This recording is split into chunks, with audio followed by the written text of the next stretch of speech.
Shalom. Mari bersama kita kembali melihat kitab Ibrani. Ibrani pasal yang ketiga ayat yang ketujuh mulai.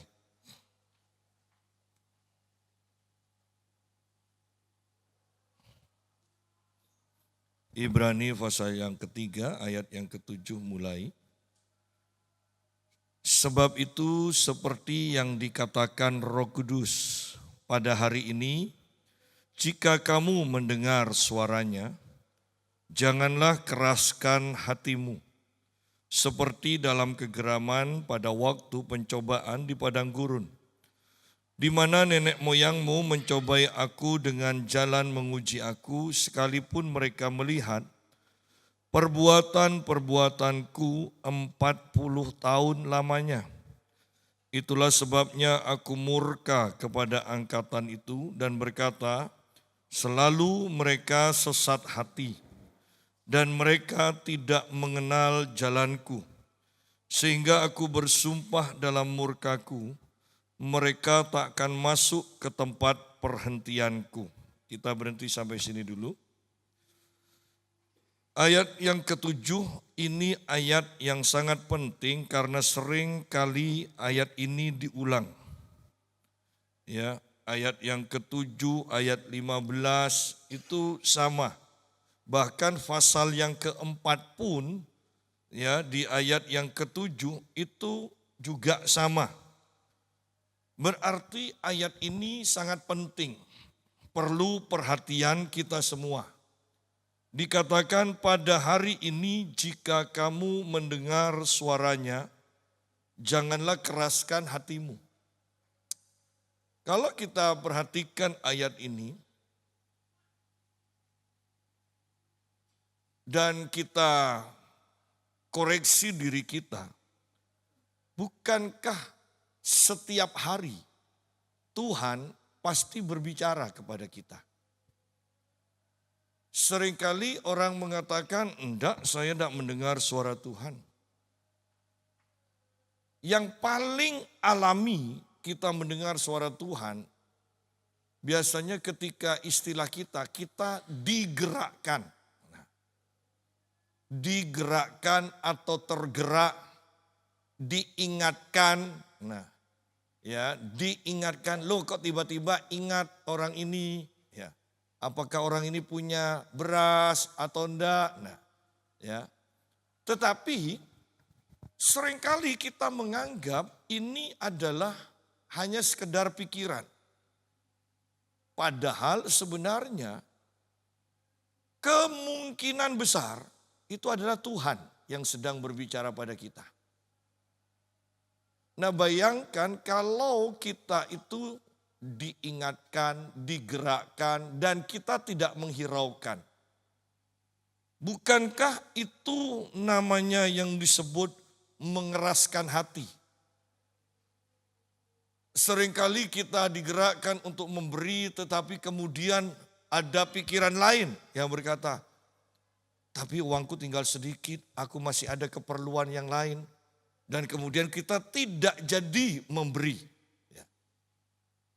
Sepertinya ini adalah hal yang biasa, tetapi ini adalah yang ditulis oleh firman ini, yaitu engkau mengeraskan hati.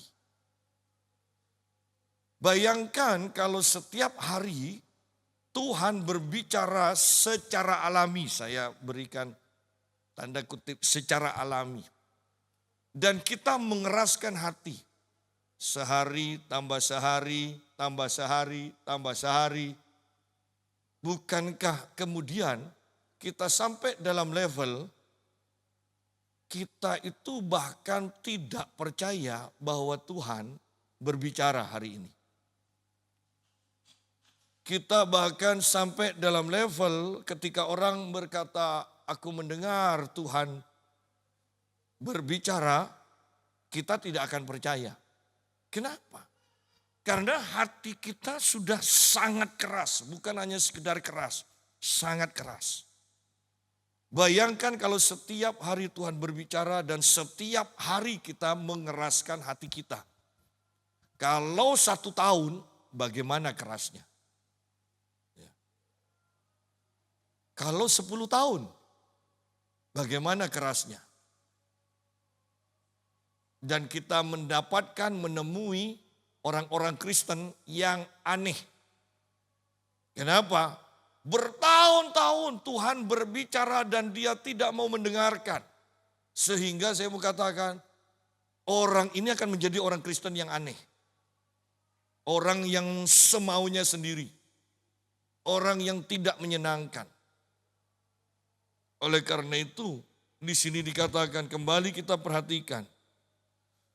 Pada hari ini, jika kamu mendengar suaranya, janganlah keraskan hatimu. Jangan mengeraskan hati. Bukankah ketika kita disakiti oleh orang, maka akan muncul 2 pikiran. Pikiran Tuhan adalah ampuni.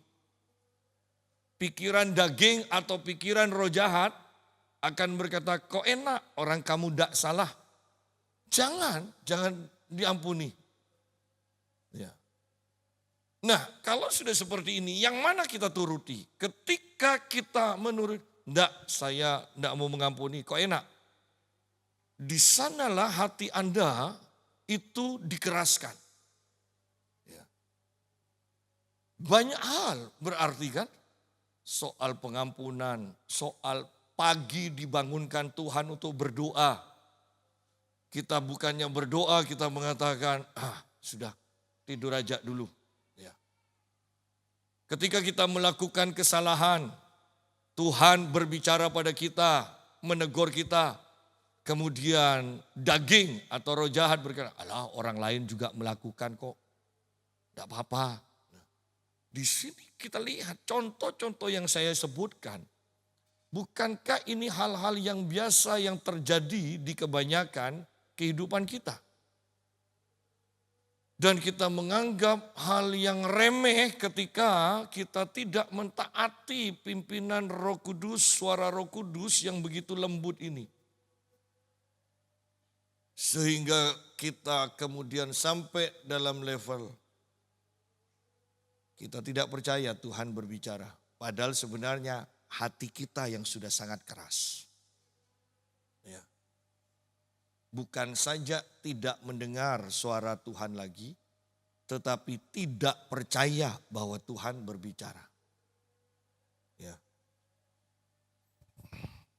Pada hari ini jika kamu mendengar suaranya, janganlah keraskan hatimu seperti dalam kegeraman pada waktu pencobaan di padang gurun, di mana nenek moyangmu mencobai aku dengan jalan menguji aku.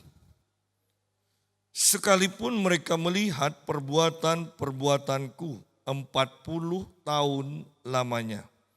Itulah sebabnya aku murka kepada angkatan itu dan berkata, selalu mereka sesat hati dan mereka tidak mengenal jalanku. Kitab Mazmur menjelaskan Tuhan memperlihatkan perbuatan-perbuatannya kepada bangsa Israel, tetapi kepada Musa Tuhan memperlihatkan jalan-jalannya. Nah, di akhir-akhir ini seringkali saya memberikan contoh tentang 5 roti 2 ikan untuk 5.000 orang laki-laki, 7 roti dan beberapa ikan untuk 4.000 orang laki-laki. Nah, ini adalah perbuatan-perbuatan Tuhan yang ditunjukkan. Ya. Tetapi lihat, ketika orang-orang tidak mengenal jalan-jalan Tuhan, para murid tidak mengenal jalan Tuhan, dalam setiap kejadian yang saya katakan mirip lah, tetap aja mereka itu khawatir. 5 roti, 2 ikan untuk 5.000 sudah. Sekarang menghadapi 4.000 orang yang kelaparan tapi punya 7 roti. Kok masih khawatir? Kenapa? Karena mereka hanya melihat perbuatan Tuhan. Mereka tidak mengenal jalan-jalannya. Seharusnya kan ketika sudah 5 roti, 2 ikan untuk 5.000 orang, kemudian mengalami yang untuk 4.000 yang kelaparan, sedangkan pada waktu itu punya 7 roti.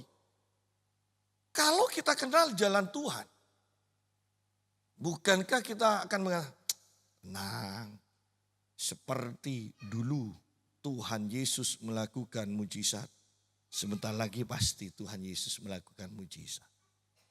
Nah, kalau kenal jalan Tuhan, kita akan menjadi orang yang tenang. Kita sudah tahu, tidak mungkinlah Tuhan biarkan ini. Kenapa? Biasanya Tuhan tolong kok kalau seperti ini. Biasanya detik-detik terakhir Tuhan akan bertindak. Sudah hafal cara kerja Tuhan. Ya. Banyak dari orang, khawatir terus. Sudah lolos penyakit berkali-kali, tetap aja khawatir. Sudah lolos masalah keuangan berkali-kali, tetap aja khawatir. Ya. Khawatir, lega, khawatir, lega, khawatir, lega. Masuk angin nanti Anda. Panas dingin, panas dingin. Ya. Seharusnya tenang. Dengan prinsip, Allah ini kan sudah hafal cara kerja Tuhan. Pasti Tuhan tolong. Pasti Tuhan tolong. Selalu seperti itu. Nah, bahkan ketika kita tidak mengenal jalan Tuhan, kalau kita hanya khawatir, lega, karena perbuatan Tuhan membuat kita lega, tetapi nanti masalah membuat kita khawatir lagi. Sebenarnya hal seperti inilah yang disebut hatinya itu sesat. Selalu mereka sesat hati.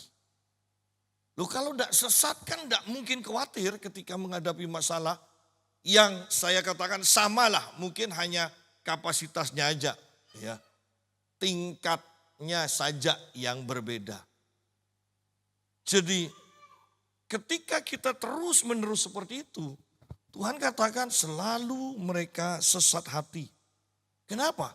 Karena mereka tidak mengenal jalanku, dikatakan.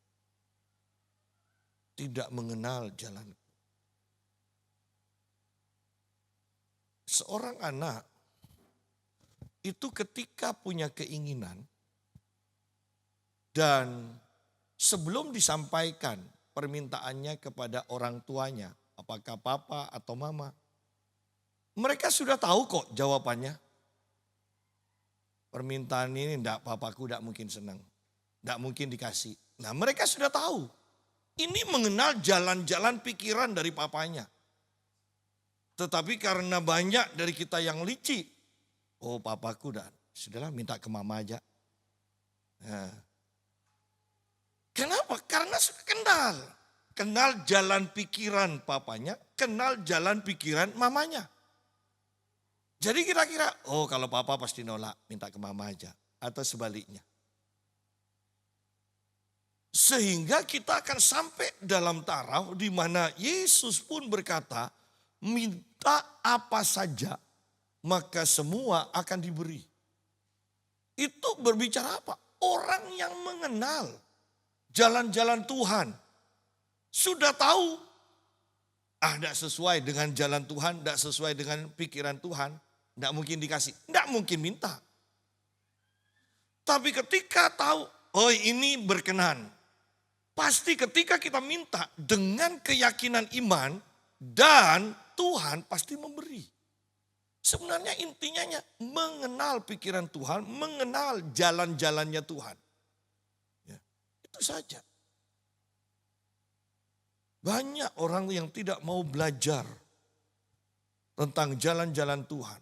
Bagaimana kita bisa berkenan pada Tuhan kalau tidak mengenal pikirannya dan jalan-jalannya. Banyak orang ingin menyenangkan Tuhan, tetapi tidak pernah belajar pikiran Tuhan. Kan repot kalau sudah seperti itu. Kita selalu gagal, selalu gagal. Kalau hanya gagal tidak masalah, tapi kalau sampai hati sudah keras, wow. Dan sampai dalam disesatkan, selalu sesat. Pikiran Tuhan A yang kita lakukan B, kan ini sesat sudah. Ya.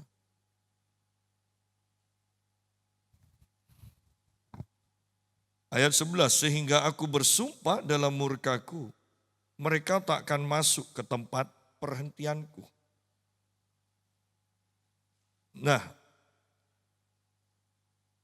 ketika sampai di sini, maka ini harus diwaspadai. Banyak pengajaran yang sekarang menganut sekali selamat, tetap selamat. Sekali selamat, sekali percaya Yesus, walaupun berbuat dosa, tetap selamat. Tetapi kalau kita mau jujur, sudahlah tidak perlu penjelasan orang, baca saja Alkitab sesuai dengan pengertian kita, maka kita tahu bahwa kalau kita mengeraskan hati selalu berbuat dosa, Tuhan akan menolak kita. Di sini dikatakan sehingga aku bersumpah dalam murkaku mereka takkan masuk ke tempat perhentianku. Kan sangat ngeri. Kita berpikir enggak, saya enggak pernah melakukan dosa. Hanya dablek aja. Ya kan? Enggak pernah melakukan dosa. Hanya enggak pernah melakukan juga perintah Tuhan. Ini kan repot.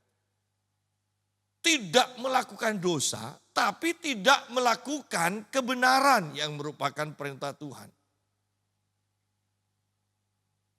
Tahu bahwa ada orang yang membutuhkan uluran tangan kita,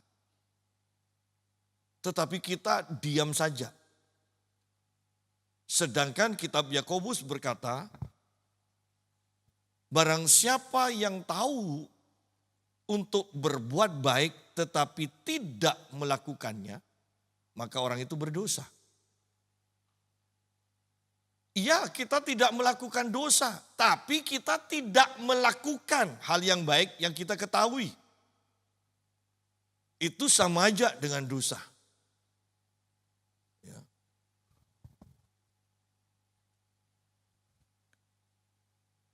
Ayat yang ke-12.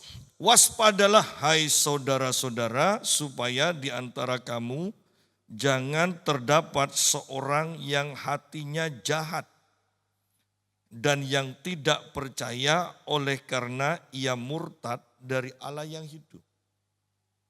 Mengapa murtad? Karena hatinya keras. Mengapa murtad? Orang tanpa mendengar suara Tuhan dan melakukannya, tidak ada damai.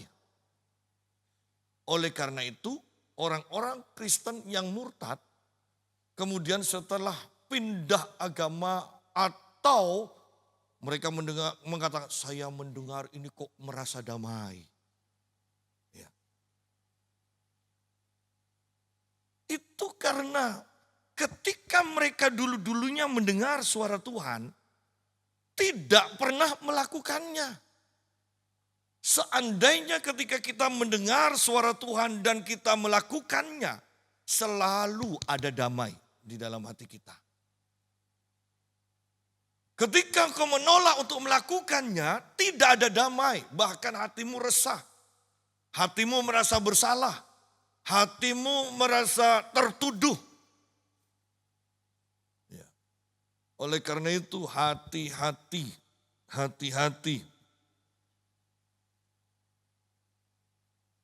Jangan sampai kita ditolak oleh Tuhan. Jangan sampai kita menjadi murtad. Enggak, saya ketika mendengar ini kok merasa damai, pindah. merasa damai. Tetapi kita orang Kristen tidak perlu merasa damai itu sudah ada di dalam kita. Damai kita beda dengan damai dari agama lain. Ya. Damai kita beda. Oleh karena itu, kekristenan hanya kekristenan yang sukar untuk dipahami. Jangan mengeraskan hati, sudah tahu salah masih terus. Orang-orang yang murtad dari iman Kristen tuh aneh-aneh. Aneh-aneh, ya. Dikatakan, baru-baru ini saya ketawa sendiri. Kok masih banyak pengikutnya? Ya. Mana ada Yesus itu bercerita tentang Paulus. Itu kan sama aja ngomong, mana pernah Pak Peter bicara tentang Jonia? Iya kan? Itu masih, oh iya betul ya loh. Loh ini yang masih ceramah sama yang mendengar kok sama-sama oonnya. Ya. Jadi lihat bahwa seseorang yang mengingkari kebenaran itu bodoh.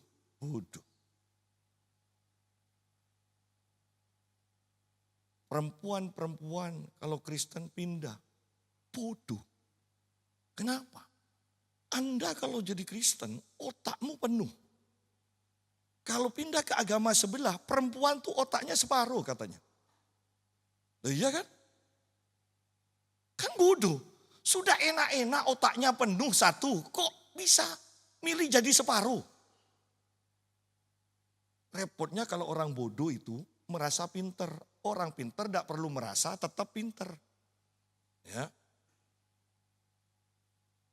Dan kita bicara tentang murtad. Anda harus baik-baik dengan orang yang murtad. Kenapa? Anda tidak akan ketemu lagi nanti di kekekalan. Ya. Mumpung sekarang masih ketemu, baik-baiklah. Ya. Tidak usah dibenci. Toh nanti tidak akan ketemu lagi. Yakin tidak akan ketemu. Waspadalah hai saudara-saudara supaya di antara kamu jangan terdapat seorang yang hatinya jahat dan yang tidak percaya oleh karena ia murtad dari Allah yang hidup. Lihat, orang yang murtad hatinya itu menjadi jahat. Orang yang murtad dia tidak akan percaya dengan apapun juga dengan iman Kristen. Ya. Tetapi yang harus digarisbawahi, ingat di sini, orang yang murtad, ia menjadi jahat. Jahat.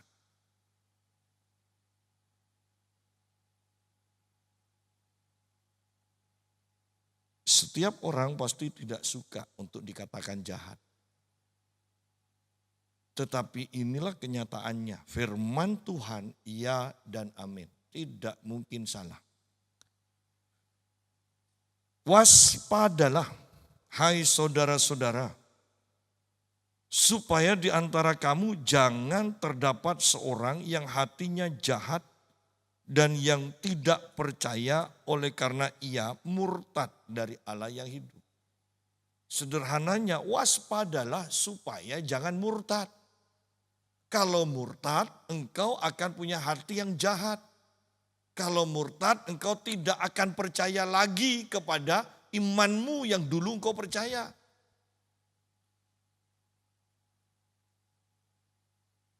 Waspada berarti semuanya ada kemungkinan untuk menjadi murtad. Oleh karena itu disuruh waspada. Waspada.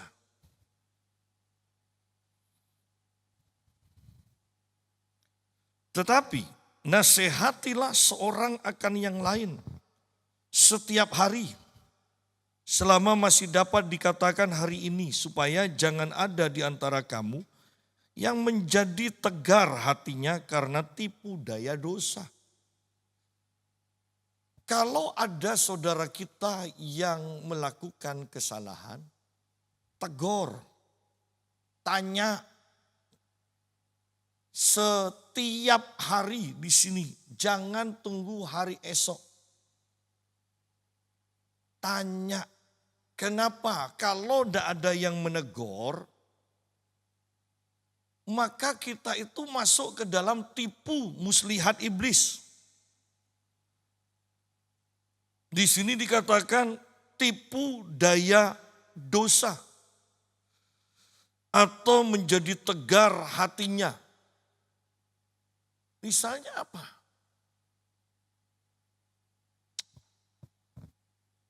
Biasa ke gereja, kemudian libur, ke gereja lagi, libur.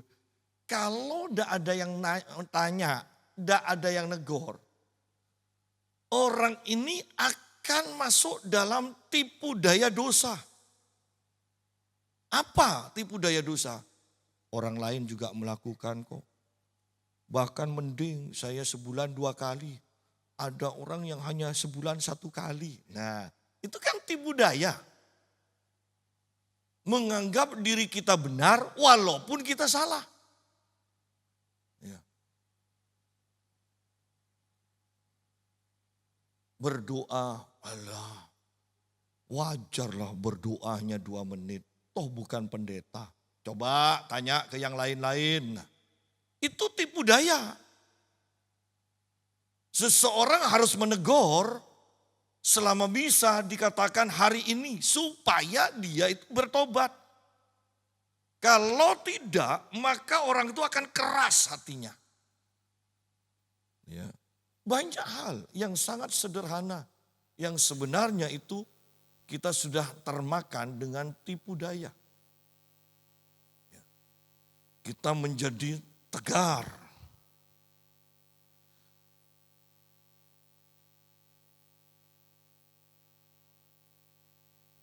Karena kita telah beroleh bagian di dalam Kristus.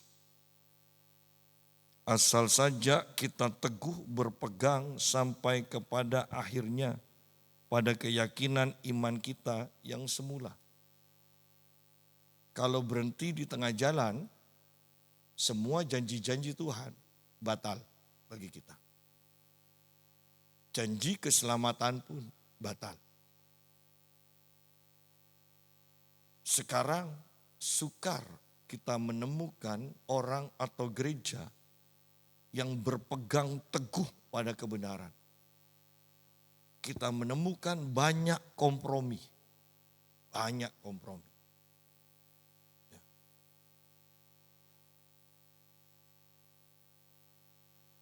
Saya melayani di sebuah ibadah dan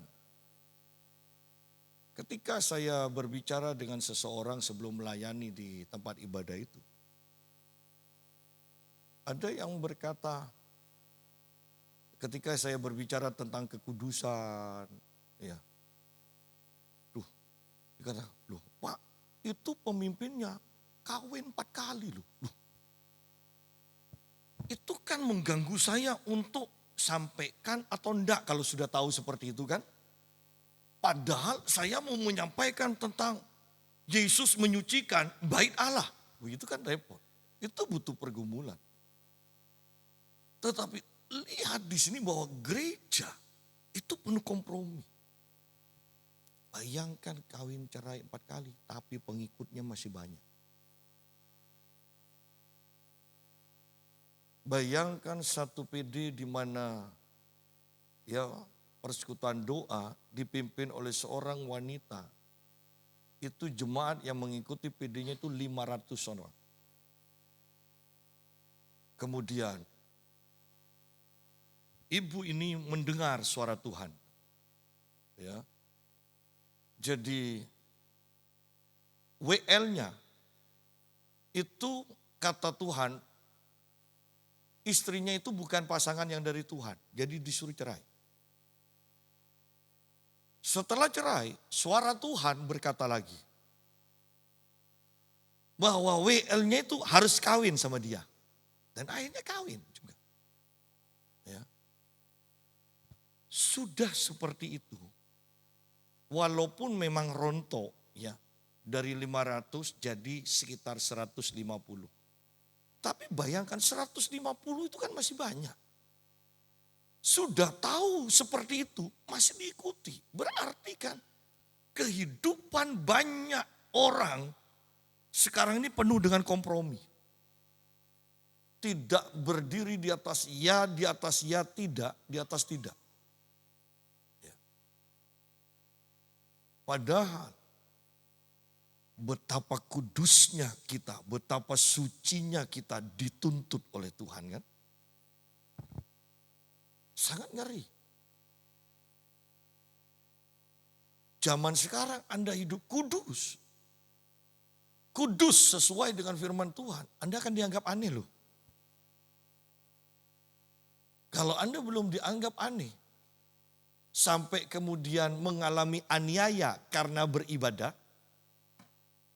Berarti ada yang salah dengan kita. Karena kitab Timotius berkata memang orang yang mau beribadah pasti akan mengalami aniaya. Itu ibadah yang bagaimana? Kalau sampai ibadah saja dianiaya. Ya. Jadi mari kita kembali ke pembahasan kita.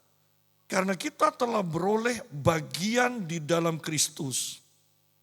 Asal saja kita teguh berpegang sampai kepada akhirnya. Pada keyakinan iman kita yang semula. Ada seorang pendeta senior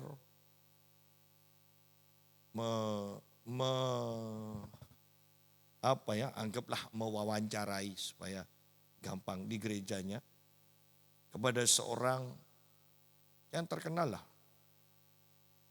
Ya, yang kalau Anda tahu siapa ya? Inisialnya BS lah, yang selalu mengaku orang terkaya, ya kan? Ada kan, kalau tidak tahu tidak apa-apa, berarti Anda kudus sekali.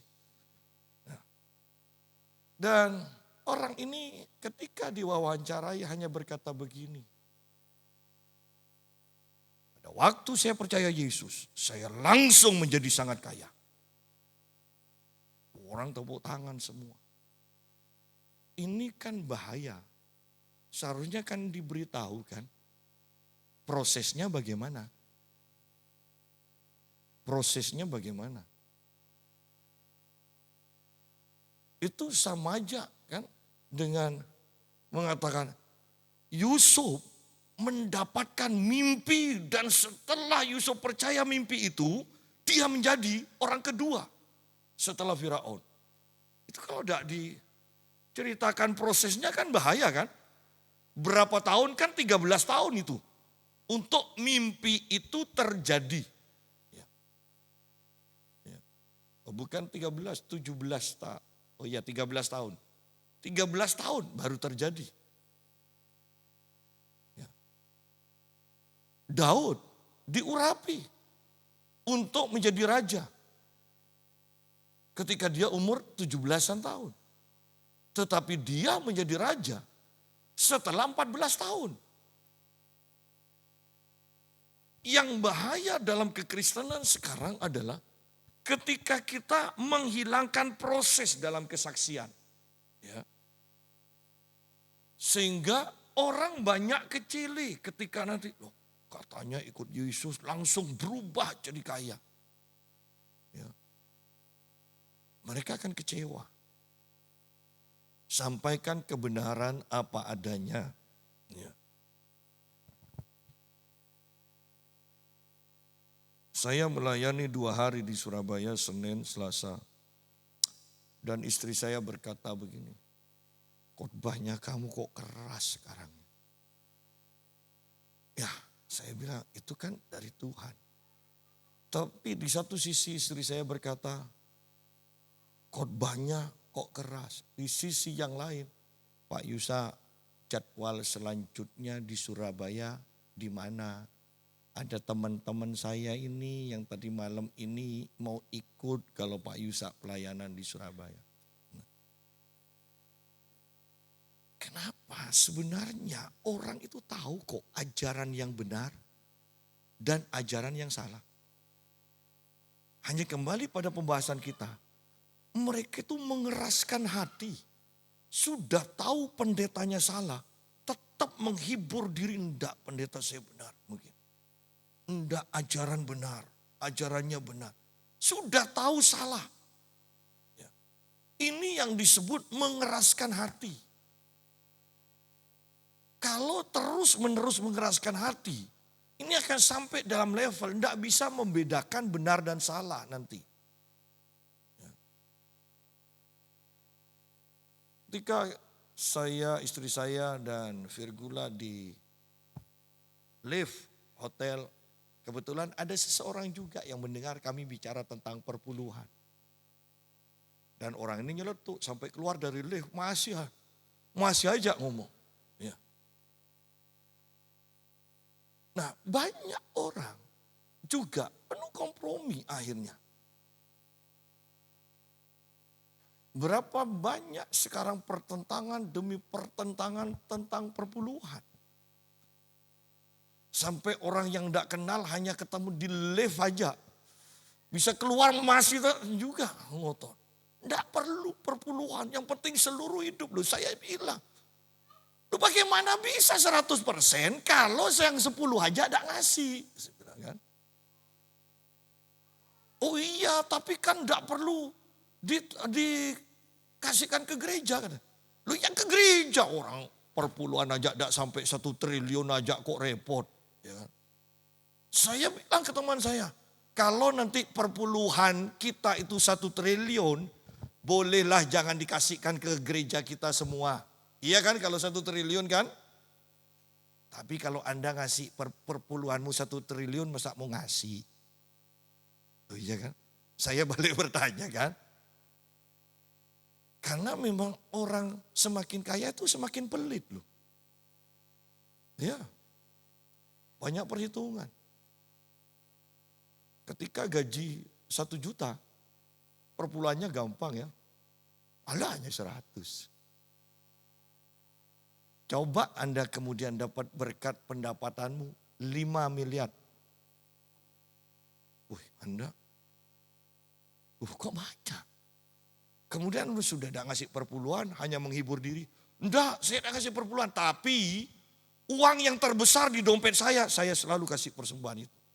Bukan hanya 100.000. Tetapi ini kisah yang sesungguhnya. Orang di Semarang, dia membangun hotel sendirian. Kalau kami ke Semarang, dia selalu menjamu kami. Dan teman saya iseng bertanya, Bapak kasih perpuluhan? Enggak. Tapi uang yang terbesar di dompet saya itu yang saya persembahkan.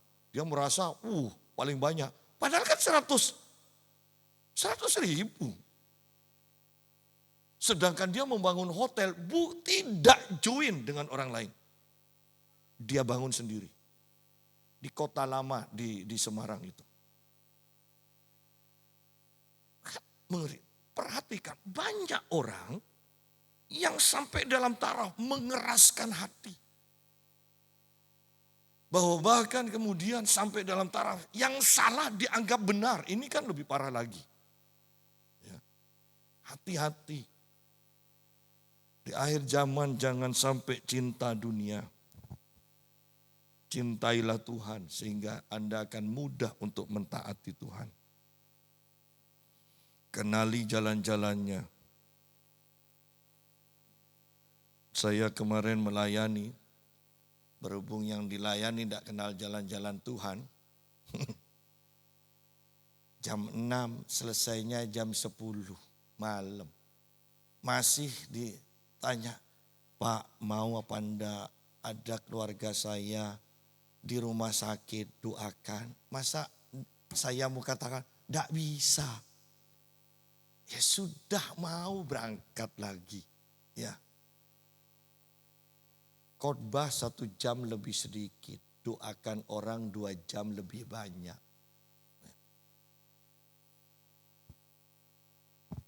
Kalau modelnya seperti ini, kan jauh maksud saya dari kebangunan rohani atau menangani kebangunan rohani yang Tuhan akan adakan. Jadi bersyukurlah Anda cinta firman, tidak terlalu tergila-gila dengan antri. Bayangkan 2 jam saya mendoakan orang. Ya. Lengkap dengan HP-nya semua lagi. Ayat 15, tetapi apabila pernah dikatakan, pada hari ini jika kamu mendengar suaranya, janganlah keraskan hatimu seperti dalam kegeraman. Ya. Pada hari ini jika kamu mendengar suaranya, janganlah keraskan hatimu seperti dalam kegeraman. Maksudnya secara sederhananya, jangan keraskan hatimu kalau dengar suara Tuhan sekarang. Sudah ada contoh di masa yang lalu. Bagaimana orang-orang Israel tidak mendengarkan suara Tuhan sehingga Tuhan geram pada mereka. Ya. Jangan niru-niru. Jangan berpikir, zaman anugerah tidak apa-apa. Oh tidak, Tuhan kita tidak pernah berubah. Ya. Tuhan kita tidak pernah berubah. Siapakah mereka yang membangkitkan amarah Allah? Sekalipun mereka mendengar suaranya, tapi sekaligus membangkitkan amarah Tuhan. Bukankah mereka semua yang keluar dari Mesir di bawah pimpinan Musa? Dan siapakah yang Tuhan murkai 40 tahun lamanya? Bukankah mereka yang berbuat dosa dan yang mayatnya bergelimpangan di padang gurun? Lihat di sini urutan-urutannya. Orang yang tidak mendengarkan, tidak menghiraukan suara Tuhan. Satu, membuat Tuhan marah. Yang kedua, mereka berbuat dosa. Dan yang ketiga, mereka itu tidak taat. Yang keempat, mereka itu tidak percaya pada akhirnya. Dikategorikan sebagai orang yang tidak percaya. Dan siapakah yang Tuhan murkai 40 tahun lamanya? Bukankah mereka yang berbuat dosa? Dan yang mayatnya bergelimpangan di padang gurun. Loh, lihat di sini bahwa mayatnya bergelimpangan di padang gurun. Ini bukan rencana Tuhan loh.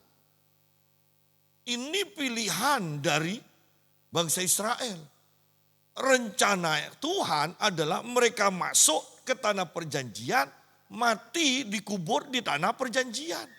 Bukan bergelimpangan di padang gurun. Tetapi karena mereka mengeraskan hati ketika Tuhan bersuara, akhirnya mereka melakukan dosa dan mereka mati dalam dosa mereka di padang gurun. Dan siapakah yang telah Tuhan sumpahi ya, bahwa mereka takkan masuk ke tempat perhentiannya? Bukankah mereka yang tidak taat dikatakan? Mereka tidak taat. Mereka tidak taat. Awalnya dari apa? Mereka mengeraskan hati. Mereka mengeraskan hati seperti awal saya sudah berkata, contoh demi contoh. Tuhan berkata ini, daging dan roh jahat berkata lain. Ya.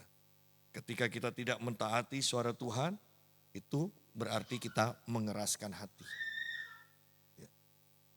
Dan ketika kita mengeraskan hati, maka kita sampai dalam taraf tidak mentaati suara Tuhan. Banyak loh, setiap hari kemungkinan besar orang tidak mentaati Tuhan. Setiap hari. Orang yang terbiasa tidak mentaati Tuhan, maka tidak akan mentaati Tuhan untuk hal-hal yang lain juga. Ya. Mereka tidak taat. Demikianlah kita lihat bahwa mereka tidak dapat masuk oleh karena ketidakpercayaan mereka. Mereka tidak bisa masuk ke tanah perjanjian karena mereka tidak percaya. Kok bisa tahu mereka tidak percaya? Oh iya, dari awal sudah dikatakan Tuhan bersuara, Tuhan berfirman, umat Allah tidak mau mendengar dan mentaatinya. Sehingga bukankah ini disebut tidak percaya? Orang yang sakit, kemudian Alkitab katakan oleh bilur-bilurnya engkau sudah disembuhkan. Tetapi selalu kita berkata, mana buktinya, buktinya. Maka orang ini dikategorikan orang yang tidak percaya. Saya sangat kagum dengan satu kesaksian seorang wanita muda yang punya sakit gondok dan itu besar. Ketika Smith Wigglesworth datang, dia didoakan. Dan dia percaya bahwa Tuhan sudah menyembuhkan. Dia bersaksi padahal gondoknya masih ada. Setiap minggu dikatakan, dia bersaksi, saya percaya Tuhan sudah menyembuhkan gondok saya. Saya sudah tidak punya gondok. Dan orang-orang ketawa atau mangkel ya. Awal-awal kan pasti ketawa mendengar itu. Lama-lama juga mangkel juga. Orang tidak sembuh kok bilang sembuh. Anda bisa bayangkan perempuan ini bisa bertahan dengan pengakuannya bahwa sudah disembuhkan Tuhan. Walaupun secara jasmani gondoknya masih ada. 1 tahun. Dan dia terus bersaksi. Orang tuanya katakan dia gila. 1 tahun kemudian. Pas Smith Wigglesworth datang lagi ke gerejanya. Dia temui Smith Wigglesworth. Dia bersaksi juga.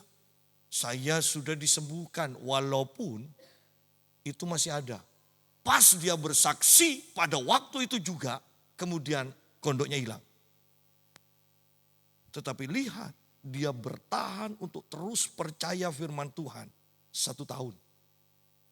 Bukan hanya percaya, dia bersaksi sesuai dengan apa yang dikatakan firman. Oleh bilur-bilur Tuhan Yesus, aku telah, perhatikan kata, telah sembuh. Dan ini tidak mudah. Apakah kita mengakui keadaan kita secara jasmani yang sudah ada ini? Ataukah kita mau mengakui kebenaran firman yang secara jasmani belum terjadi dalam hidup kita, tetapi secara rohani itu sudah terjadi mulai 2000 tahun yang lalu.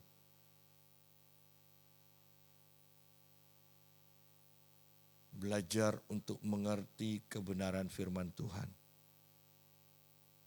Bahwa apa yang Yesus lakukan, apa yang Yesus kerjakan itu kekal. Artinya bahwa ketika Yesus mengatakan kepada orang yang sakit, jadilah sembuh. Perkataan itu terus berlangsung, terus terjadi kepada setiap orang sakit yang mempercayainya. Jadi setiap perkataan Yesus, aku mau ketika Anda bimbang, Apakah Yesus mau menyembuhkan Anda atau tidak? Maka Yesus pernah mengatakan ketika ditanya oleh orang yang sakit kusta, jikalau engkau menghendaki, aku pasti tahir. Dan Yesus berkata, aku mau. Kalimat ini atau firman ini yang 2000 tahun yang lalu tidak pernah berubah untuk orang yang mempertanyakan, apakah Tuhan mau menyembuhkan saya? Engkau harus percaya dan mendengar Tuhan tetap berkata yang sama, aku mau.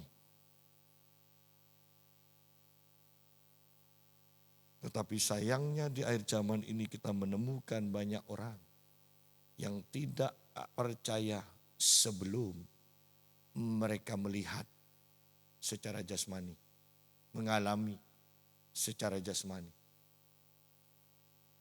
Seperti yang dikatakan oleh Thomas, aku akan percaya kalau aku mencucukkan tanganku sendiri kepada lubang itu. Jangan seperti itu. Percayai firman Tuhan. Jangan keraskan hati. Jangan sampai kena tipu daya dosa. Orang lain melakukan semua kok, masa saya tidak boleh? Itu tipu daya, ya. Jadi tidak usah ikut-ikutan, ketidakpercayaan tidak perlu diikuti. Kembali saya tekankan, biarlah ayat ini menjadi ayat hafalan kita setiap hari untuk kita berjaga-jaga. Pada hari ini, jika kamu mendengar suaranya, janganlah keraskan hatimu dalam bidang apapun juga. Mau dalam doa, mau dalam beribadah, mau dalam memberi pada orang miskin, atau dalam hal mengampuni, apapun juga. Ya, jangan keraskan hati, taat aja, taat saja. Anda akan sampai dalam taraf hati yang lembut akan Anda miliki. Tuhan memberkati.